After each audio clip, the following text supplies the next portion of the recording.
Before I start, I would like to acknowledge that we're meeting today on the traditional lands of the Kulin Nation, and I pay my respect to their elders, past, present and emerging, as well as to any elders of other communities who might be with us today. My name's Sophie Cunningham, and I just briefly wanted to talk about my motivation in organising this event without any way wanting to set out the boundaries for tonight's rich discussion. But before I do any of that, what I'm going to do is show you some clips to allow Peter Nicholls, my father, to do some talking. And these clips are from the 2002 documentary feature, The What If Man, the science fictional life of Peter Nicholls, which was directed and co-produced by Mark Atkin, and I'm really grateful that Mark let us use his film tonight. Separate science fiction from fantasy and from horror and other genres. I mean, horror doesn't ask what if, fantasy doesn't ask what if. It says, what do you do if there's a dragon around the corner, or what do you do if there's magic? But science fiction says, what if you could make an artificial man from bits of body parts collected in graveyards, which is what the question Mary Shelley asked with Frankenstein, or what if monkey glands radically improve the libido of old men, a question much asked around the 1900s when they were experimenting with that, or what, as H.G. Wells asked, if you could build an atom bomb, and that was answered in 1945 very horribly. Or what if we could travel at the speed of light? Could we populate the entire galaxy in a sort of mad diaspora of spaceships going further and further out? What if we became effectively immortal by transplanting organ parts so we could keep, as it were, changing our worn-out bodies and moving into young, strong ones? What if we could download our personalities entirely into computers? Virtual realities, would you still be you? The what-ifs are almost endless, and they are, as it were, the fuel that's always made the engine of science fiction turn over smoothly. If you think of life, as I sometimes do, as like throwing darts at a dartboard, what I'm going to show you is the bullseye. I mean, I started throwing the dart when I was aged about 12 and got into SF in the first place with Isaac Asimov and H.G. Wells, if it comes to that. This is the Science Fiction Encyclopedia. That was the culmination of my passion for science fiction, and it was exhausting to write. This is the first edition, came out in 1979, but a much, much bigger edition came out in the 90s, early 90s, and 2 years after that, I think probably 95, 96, the CD-ROM came out in America, which not a huge success. They were giving it away free at one point with people who bought computers. It's more than just a cold series of facts. We had the feeling this was the one chance we had to get it right, and so the passionate interest that we had in the subject had to come through. So in a sense the book is prejudiced, opinionated, upfront, full-on, in your face, and has been much criticised for that. But it also has all the facts, and that's important.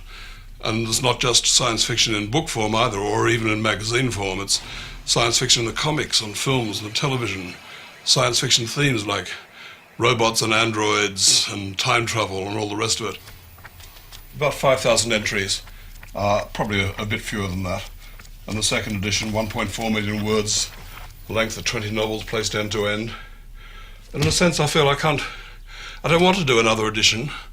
The first two took so much out of me, and in a sense, I think I said what I wanted to say then, although people are after me to do a third edition, including my co-editor, but I don't know, we'll see. At the moment, I don't feel like it. My father was called Peter Nicholls. He was born in Melbourne in 1939. In the early 1960s, Peter was an academic and he directed several documentary films. After winning a Harkness Fellowship in 1968, he moved to the USA, where he studied filmmaking formally at Boston University. He went to Hollywood for a while, and he worked as assistant director to Robert Wise on The Andromeda Strain in 1969. But visa problems, ever present in this world, meant that he ended up settling in London. And so in 1971, he became the first administrator of the North East London Polytechnic's newly created Science Fiction Foundation. Among other things, he commissioned and edited the essay collection Science Fiction at Large. That was in 1976. Frustrated at the difficulty of sourcing reliable, comprehensive information about science fiction's history, he decided to do the job himself, and this is what he outlined in the clip I just showed. The Encyclopedia of Science Fiction came out in 1979, and that won a Hugo Award, which is the highest honour in the science fiction world.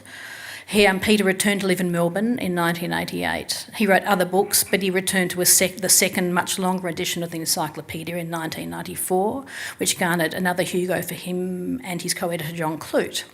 He served as editor emeritus for the third edition of the Encyclopedia, which is now an internet-based resource, and he won a third Hugo Award in 2012. So he's one of the few writers to win the trophy 3 times.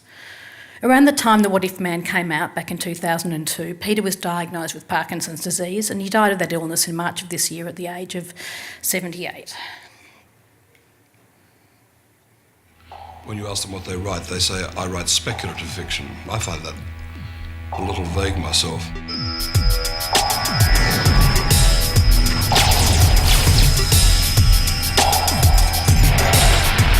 There is still a lot of misunderstanding about what's in science fiction. There's still a belief that it's Buck Rogers stuff. I don't read science fiction, it's all that space stuff, wars in space, Star Wars, Buck Rogers, they say. And you say, you've never read 1984? Oh, well, that's a fine novel, but it's not science fiction, of course. Well, it's set in the future, isn't it? Oh, yes, but it's not... In other words, science fiction is being defined by people in an exclusive sort of way so as to cut out anything that may have some sort of literary respectability. And as long as people think like that, then I guess we'll keep on living in the gutter where some have said we belong.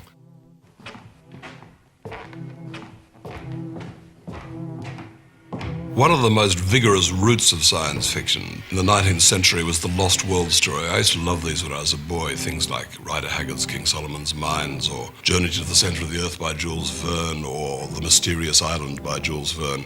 Now, those stories could only be written because there actually were blank places on the map. And you could imagine that maybe deep in the heart of Australia or in the dark forests of the Congo, there could still be dinosaurs, there could be anything in there. It's one of the exciting things in science fiction that if it wasn't invented by Swift, who was one of the first to do it, is that sudden forced change of perspective. And you get it at the very end of the film Planet of the Apes. There's that wonderful example when they're walking along the beach in what one takes to be simply an alien planet, which is somehow rather like Earth. And there, almost buried in the sand, is just the very top bit of the Statue of Liberty. And you realise for the first time there's been a travel through time as well as space, that this is our own world. You'd have to be terribly naive to suppose that science fiction set in the future is only about the future, because you can't write about the future without basing it on your own present. It's not physically possible for any writer to do that. And I think a beautiful example, a very sad example of that, is War of the Worlds by H.G. Wells. This is a story about aliens with a superior technology coming to Earth and just devastating the place. And there's one very resonant paragraph in the book that makes it clear that Wells had in mind the fate of the Aboriginals of Tasmania, who, it was believed, were on the point of being... Okay, that cut out slightly sooner than I expected, but the point there is that writing about the future is never just about the future. It's about the present and about our past. Speculative fiction is not given the credit it's due in Australia. I think this is kind of something that speakers will return to. So this makes me more concerned than I might otherwise have been that Peter's substantial contribution will be forgotten, and I don't want that. He was a unifying voice, and I don't mean to suggest in saying that everyone agreed with him. They certainly didn't. But in a significant phase of speculative fiction's history. So I wanted to celebrate Peter's life by celebrating speculative fiction, past, present and future, with the speakers, writers and readers who are joining us tonight, and with you, the audience. And I wanted to thank the Wheeler Centre for giving us this opportunity. So first up is a man who was a dear friend of Peter's, Jack Dann. Dann has written or edited over 75 books, including the international bestseller The Memory Cathedral, The Rebel, The Silent and The Man Who Melted. He's a recipient of the Nebula Award, the World Fantasy Award, the Australian Aurealis Award 3 times, the Kronos Award, the Darrell Award. There actually is a very long list of awards. I'm not going to read them all out, Jack, or run out of time, but we're just really very lucky to have you with us this evening.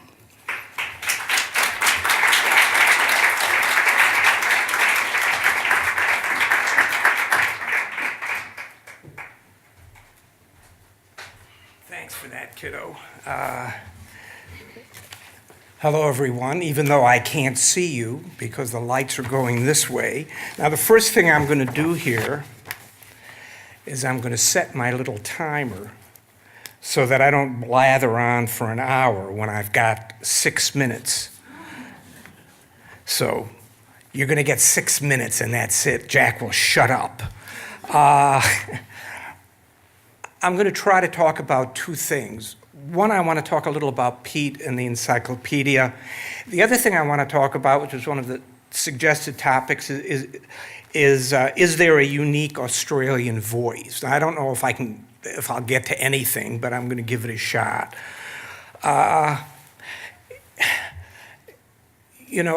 Pete was an extraordinary intellect, but what you don't get when you saw these clips is he was more fun than anyone to be with. He was larger than life.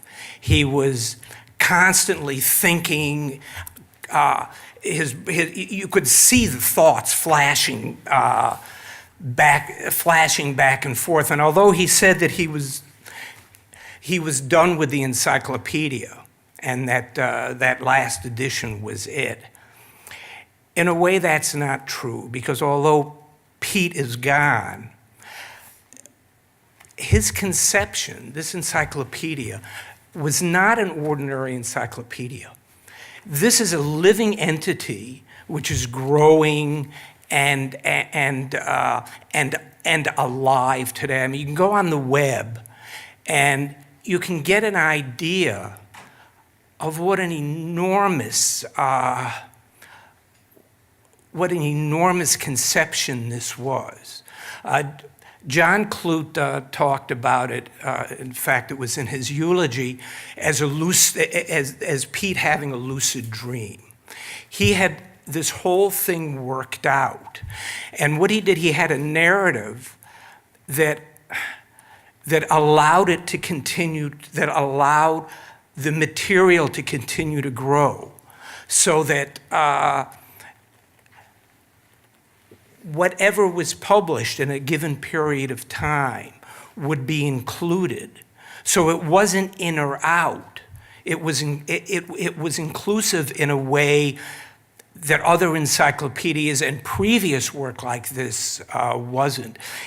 And the narrative that he created of subjects, themes, and individual writers and the connecting web was just phenomenal.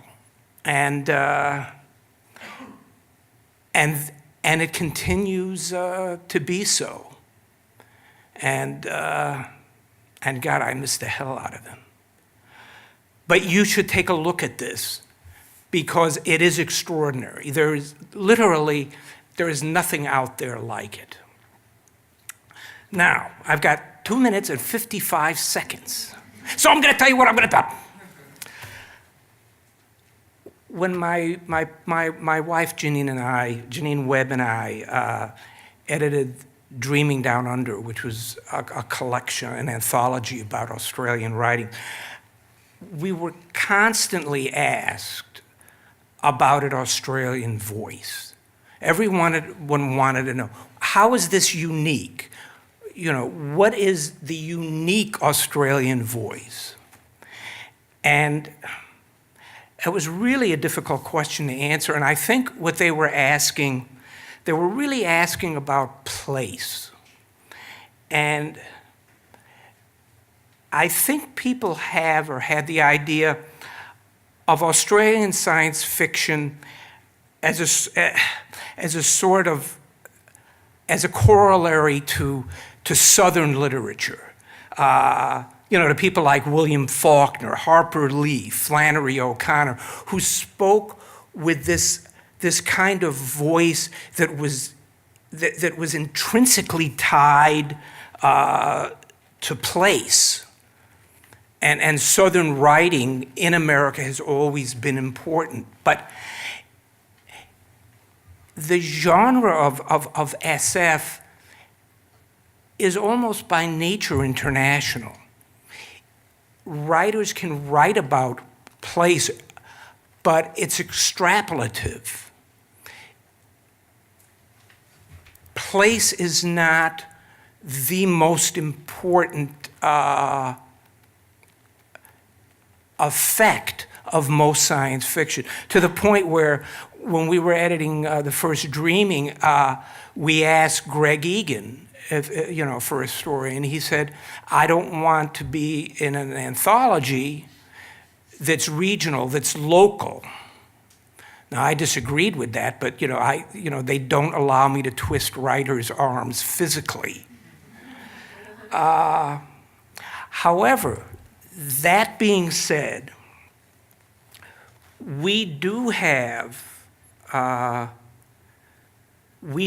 writers of place who write in our genre. I mean,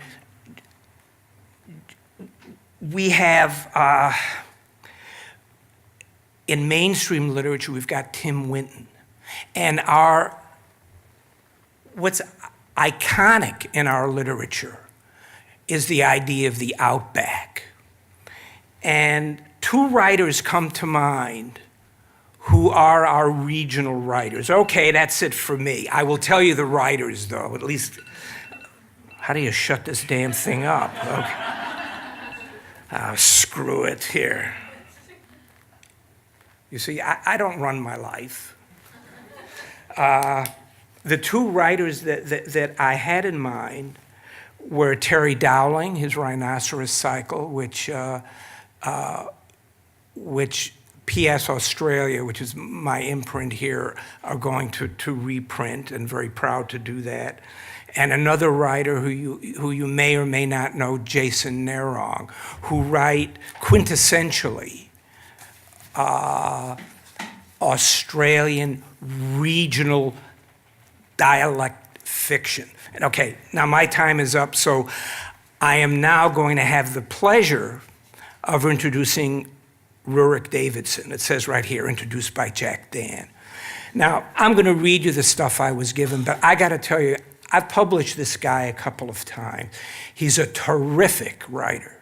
I mean, he's one of those writers who's got the juice, who we're in a workshop with. You can see them glowing in the back. So you should find his work and read it. It's luminous. And you owe me $50. Okay, you ready? Rjurik Davidson is a writer and editor. He has written short stories, essays, reviews, and screenplays. His works include the novels Unwrapped Sky and The Scars Askew, and the collection The Library of Forgotten Books. What a lovely title. Rjurik writes imaginative fiction, speculative fiction, science fiction, surrealism, magical realism, and fantasy. His unique and radical speculative fiction has seen him nominated for or win a number of awards. He is also an accomplished professional and educational writer. And as you will see in 2 seconds, he is also very cool. Rjurik, come and get it.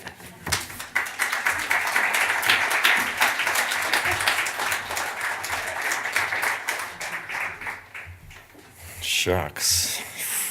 I put the pressure on. So, let me talk about speculative fiction. It is the best of genres. It is the worst of genres. Actually, when I thought of that, my brain was like going, I could do that with a whole lot of first lines. And I was like, okay, what else? So I've got this one. All happy SF writers are the same, but unhappy SF writers are unhappy in their own way. It is a truth universally acknowledged that an SF writer in possession of a manuscript should be in search of a good agent. All these are true, but I want to focus on the first one. And we've been asked to make some provocations, and I'm going to make some provocations tonight because it is the best of genres and it is the worst of genres. And so that's how I feel about speculative fiction, and particularly the genre end of it, I suppose. And what I want to do is talk about my ambivalence about it. And this is ambivalence in a kind of Freudian sense, right? Which is that love and hate at the same time. So we'll get to workshop some of my own issues tonight. So let's talk about why it's the best of genres. And I think we saw a bit of that in that one of those clips from Peter Nicholls. And that documentary is called The What If Man. And in the sense, speculative fiction asks, what if? And here it's a thought experiment, right? So we're making a thought experiment, and that is what lies behind its incredible power, because it's essentially saying, what if things were different? And once you start saying what if things are different, and you start to kind of explain those differences, you start to have to generate things like theories of society, theories of history. If we have an alternate history, how did we get there? What's important in those histories? What's important in our history? So this is not a new idea. This was sort of popularised theoretically by an academic called Darko Suvin, who called science fiction the literature of cognitive estrangement. And the estrangement part, and the cognitive part of the estrangement, is that it makes us go back and think about our own society. And for me, that's why it's the literature that we need desperately today. Okay, because we do need to think now, it seems to me more than ever, about how things could be different. Not just could, but should. Because I think we're facing a really interesting historical time. That is, there's not just an ongoing kind of climate apocalypse, what I would call a slow apocalypse occurring, that we're all kind of aware of and uncomfortably repress, and which returns to us each year with more severe and more frightening kind of repercussions. Things like Cape Town running out of water, or the ongoing droughts, the kind of melting of the ice sheets and so on. But also after 2008, I would argue that we've entered a particularly interesting time historically, which is that the golden age of the post-war world is disappearing, or has disappeared. And after the global financial crisis, we have a rise of a new styles of politics, the Trumps of the world. But not just that, right across Europe, the rise of the far right, and also in some places a rise of a left as well. But things will not be the same as they were in that stable period of the 50 to 60 years after World War II. So science fiction is the literature to think about that with. It denaturalises our state of affairs, and that's what makes it attractive, particularly to people who would like to see the world as different, which is what I would classify myself as. Now, I forgot to look how long I've been going. Have I gone 6 minutes, Jack? So look. I didn't turn the time.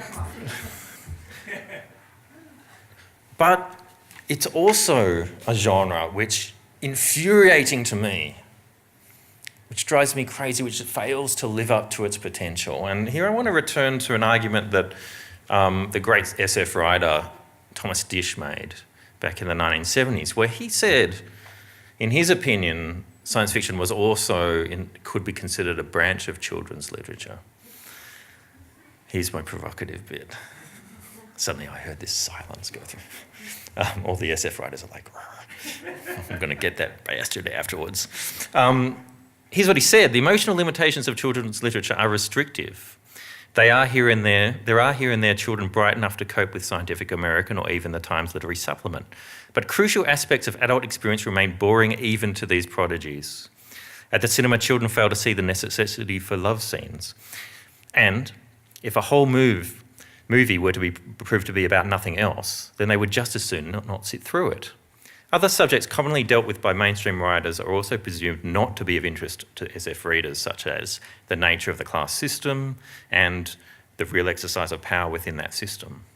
Although there's no intrinsic reason that SF should not venture into such areas, SF writers have characteristically preferred imaginary worlds in which, to quote Sprague de Camp, all men are mighty, all women are beautiful, all problems simple, and all life adventuresome. The moral limitations of a literature built on such premises should be immediately apparent. Evil is seen as intrinsically external. Now, Disch returns to this argument a number of times throughout his life, and each time he gets more and more biting and cynical, because at the beginning his aim is to transform science fiction or speculative fiction, and by the end he's given up on that.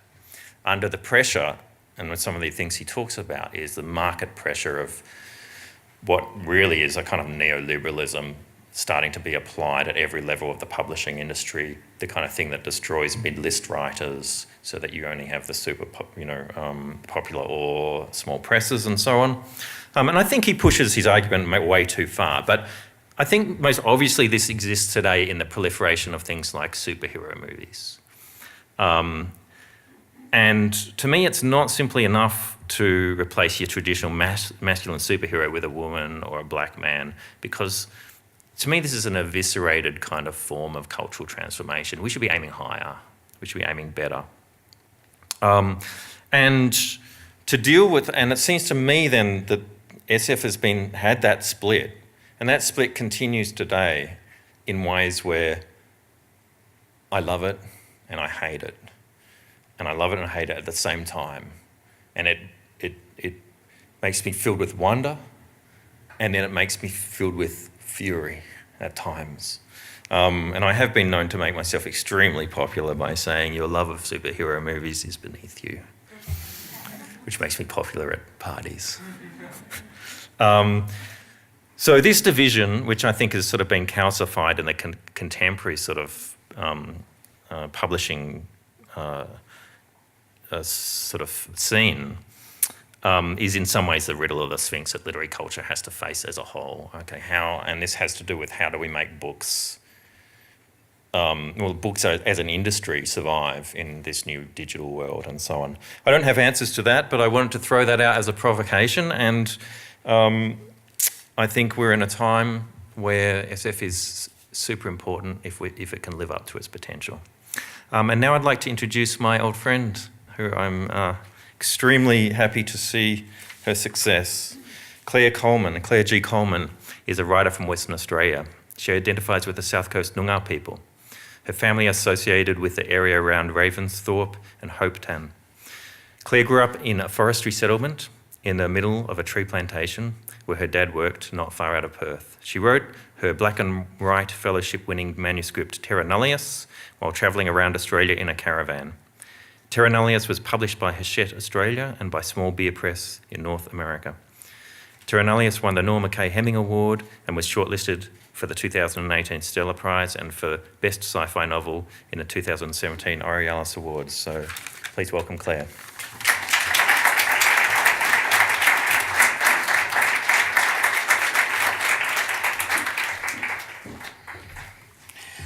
Wow, that light is bright. Good evening.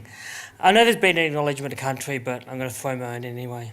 I'd like to acknowledge that we're meeting here today on the stolen, unceded land of the sovereign Wurundjeri people of the Kulin Nation. This land was taken by force, and the apocalypse that ensued was far worse than anything in sci-fi. I'd like to give my thanks and acknowledgement to elders past and present, and to the young ones learning culture to be the elders of the future. To any First Nations sisters and brothers out there, stay strong. I'd also like to say it's long been a habit of speculative fiction authors to use any platform to challenge politics of the time.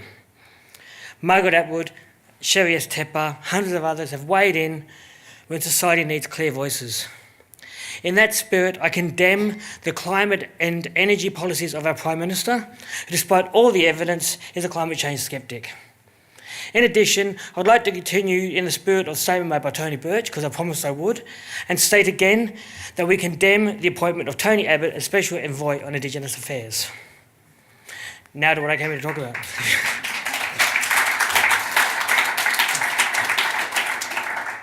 It would be hard, though some people have tried and might continue to try, to argue against the notion that Australia has a unique literary voice. Our multiculturalism, our strange fusion culture, our bizarre physical environment, our bizarre artistic and cultural landscape have led to an artistic and literary voice that is recognisably and uniquely Australian. There's something else unique to the Australian literary landscape that cannot be matched by any other culture. The people of this place, the first people on this continent, and our more than 60,000 years of culture. We, the Indigenous people, have been here so long, it cannot be distinguished from forever. Australia is genuinely like nowhere else on earth. It is my belief that we can create from that a new fiction, a new way of writing that may that can maybe change the entire world's literary landscape. There's no reason to believe Australian speculative fiction would be any different. However, Australian publishing was long considered to be anti-speculative fiction. I was told when I first wanted to write sci-fi that it would be almost impossible to get sci-fi and fantasy published in this country.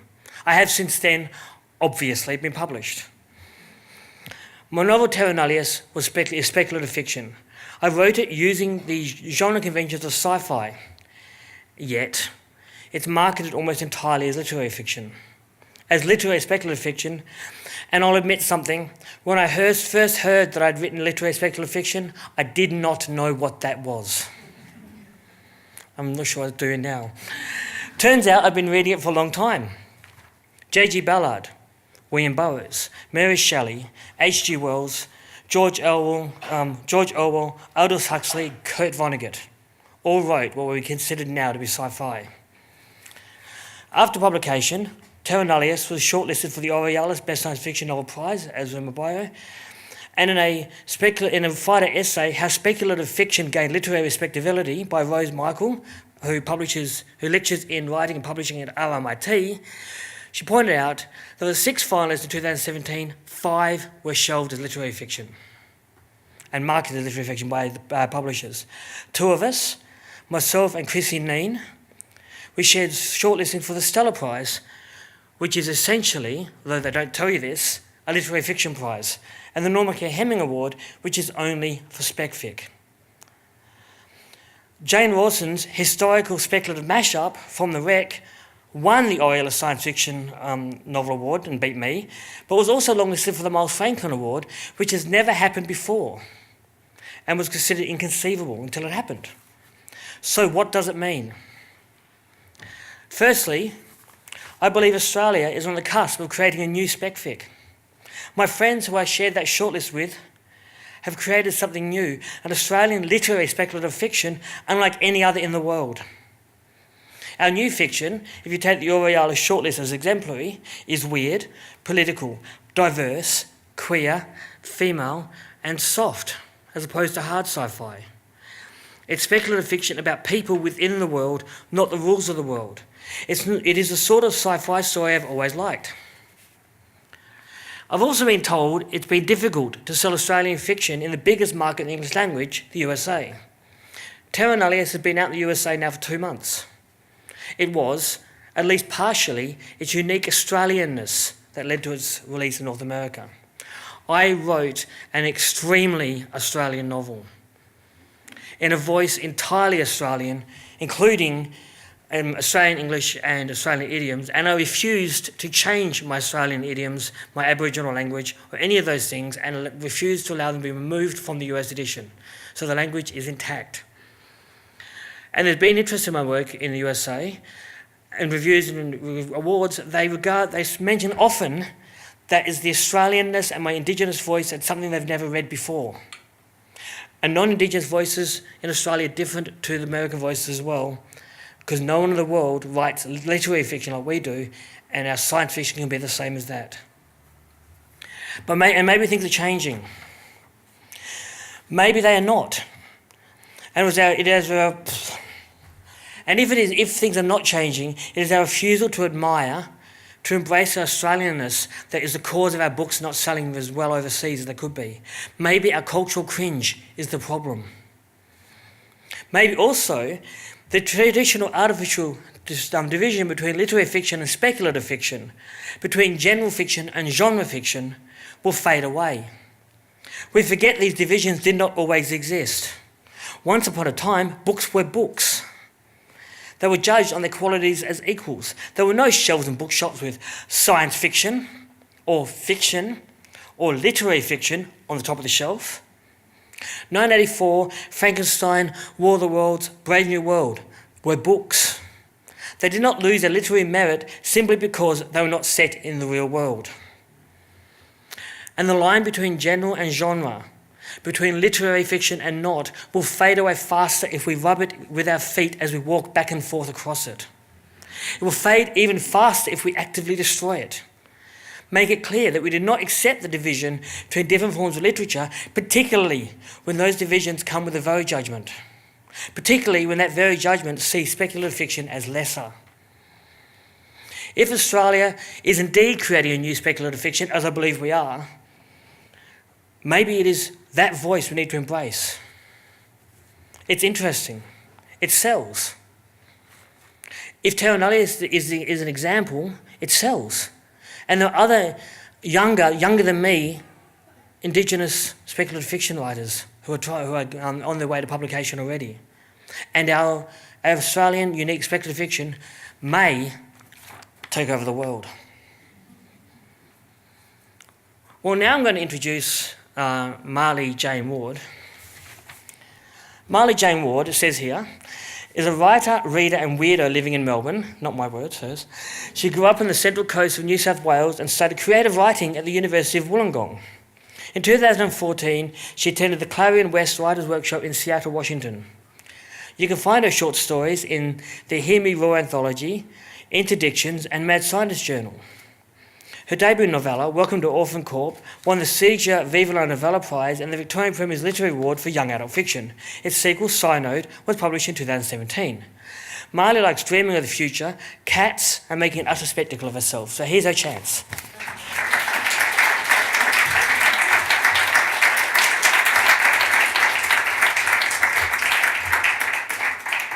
So a lot of what I'm going to say, Claire said much better than I could say. So I wanted to talk a bit about my relationship with speculative fiction. So I grew up in a small town. It was a very closed-minded, closed-hearted kind of place, and I felt excluded there sometimes. My refuge was the library, and my solace was the different worlds that I explored through the books that I found within.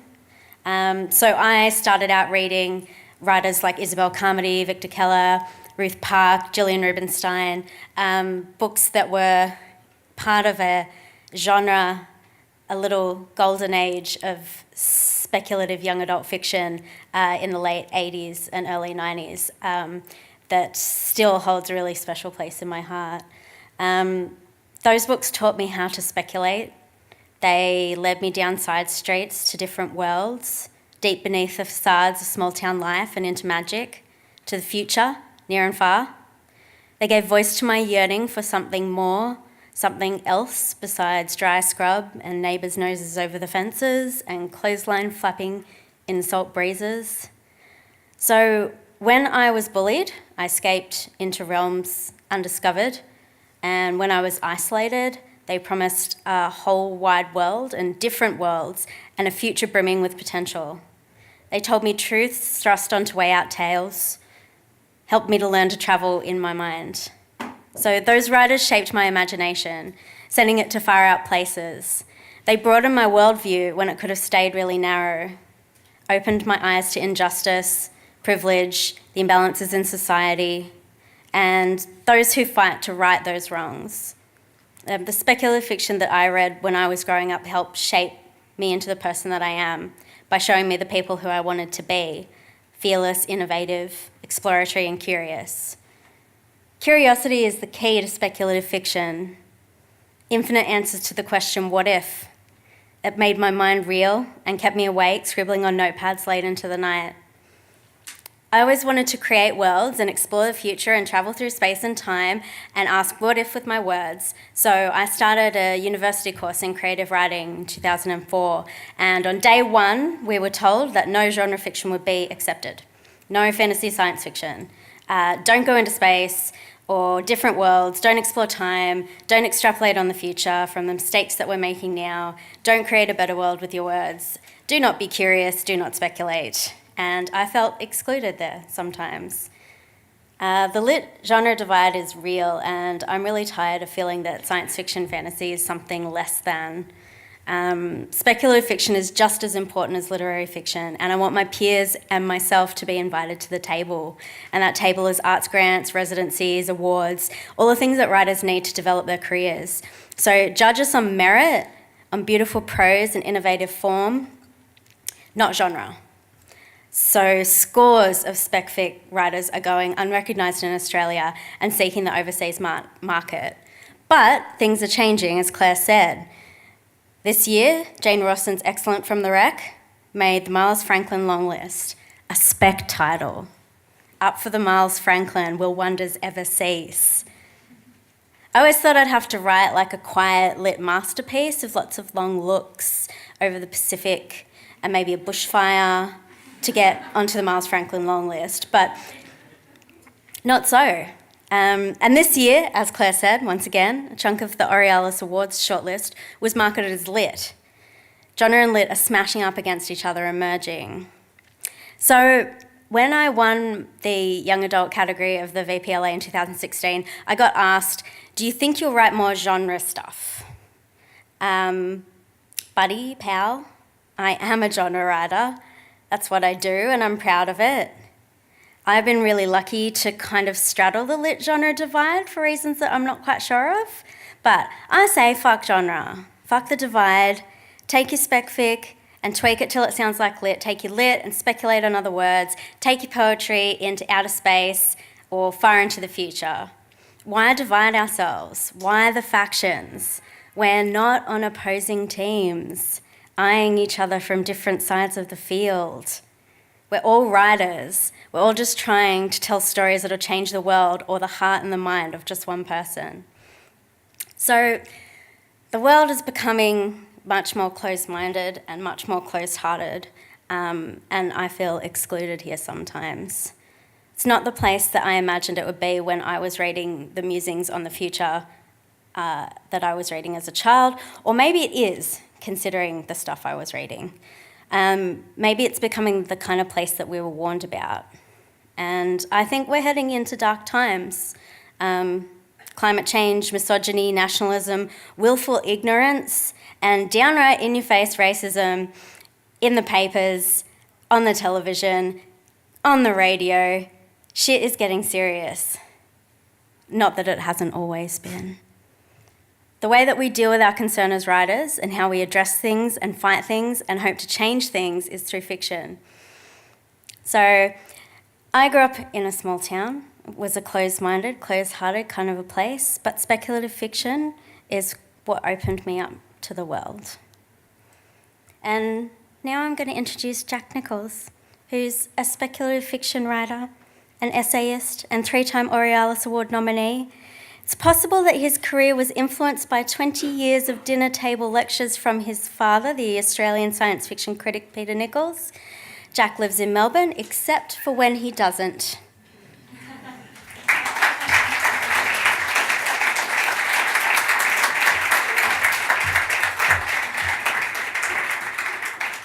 Hello to all you shadowy faces.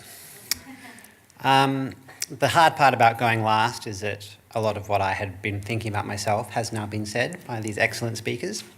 That's all right, because I can talk about my dad a bit more too. He always liked being talked about. He would like that this was an event talking about him. He did a lot of these panels. What is Australian science fiction? Where is science fiction going?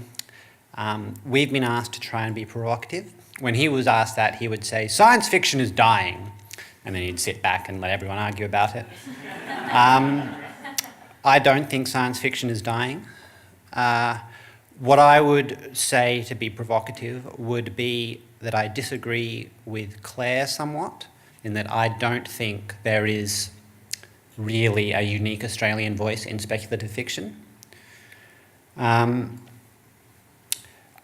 dad wrote that I believe that Australians are outsiders, meaning, of course, colonial Australians, growing up away from their European or Asian roots, never really on terms with the land or its Aboriginal inhabitants.